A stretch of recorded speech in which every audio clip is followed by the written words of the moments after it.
I love it when movies include completely fictional video games, because they're almost always not good, and I love bad things. There's just something so uncanny about seeing footage that's posing as something playable, yet knowing that it's completely locked off to any interaction, stuck in this cinematic purgatory where it doesn't belong. In reality, games are these complex pieces of tech that take years to produce and are never truly complete until a player picks them up and starts interfacing with their design.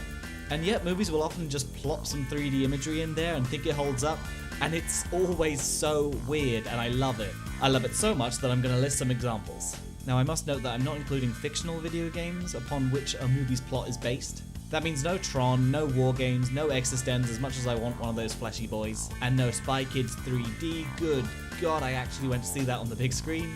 As I said, I like bad things, and I want these games to be completely incidental. The less thought that went into them, the better. So the live-action 101 Dalmatians has the main guy as this video game designer, because otherwise people would confuse it with the 70s one, and that would be weird and wrong. But these scenes just stick out horribly and place you really hard in a particular era, and not in a good way. I particularly love this kid being all like, "Great villain, mate," as if that was the one thing missing from this game about puppies. I don't have any experience in QA testing for video games. If anyone does, do let me know if you actually get children into test software you've spent months developing. And if that's the case, I'm so sorry. What gets me is the way that Jeff Daniels' character is portrayed as this lone auteur, as if video games aren't this extremely collaborative medium with skills spanning the entire spectrum of artistic expertise. No, it's just one guy pitching the final product and hoping it gets picked up like he's a first-time author or something. And the whole thing hinges on the opinions of one child. Like, if he hadn't said, "Great villain, mate," would the whole project just be scrapped? Matt Dillon is the villain in Herbie Fully Loaded, and to demonstrate his clear superiority over Lindsay Lohan, he throws video games based on his career at an adoring crowd. You never actually see any gameplay, but that's just a dream of mine. I'd really like to do that.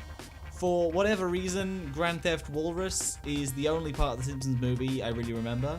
Now, Hackers includes this scene with this obscenely huge Wipeout-esque rig in what is objectively the coolest club I've ever seen. Johnny Lee Miller attempts to beat Angelina Jolie's score in Wipeout. Is it Wipeout? I can't be bothered to do the research. It's probably Wipeout. A fun way to test if you're a boring grown-up is to look at this giant screen and see if you think that it's rad as hell, or if you think it would just hurt your eyes. In a modern context, this scene has a kind of gross Gamergate quality to it, what with the male lead putting the woman in her place with his gamer skills. That's a nice score for a girl. I feel like the video game in Her gets it the most right. It still has an impossible fidelity which you wouldn't see now, but I could at least see video games becoming something like this. I don't know, I just feel like it says something that Joaquin Phoenix doesn't appear to be having that much fun. The twiddly fingers as controllers seems pretty apt, and I never want to play a game like that. The filmmakers behind the unofficial Bond sequel, Never Say Never, they really had to hit it out the park, shoring up the brand integrity and character consistency, so they could claim to be an official release. So of course they include a video game sequence, something James Bond would never do. Like even in one of the new films, could you imagine the Daniel Craig Bond using a Switch or something?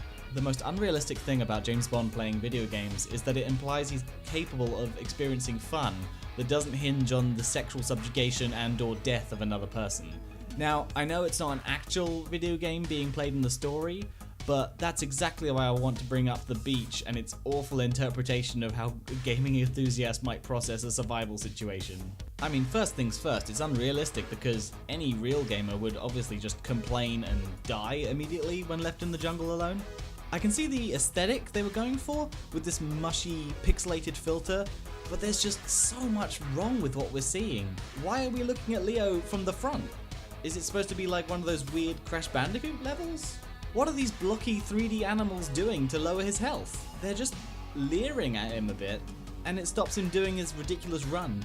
This half minute stops an already bad film dead, and it's just a plain insult to gamer culture. And now I hate it even more because it made me say the term gamer culture. Basically, what I'm trying to say with this video is that sometimes video games are best played rather than watched, and sometimes they're best completely ignored forever.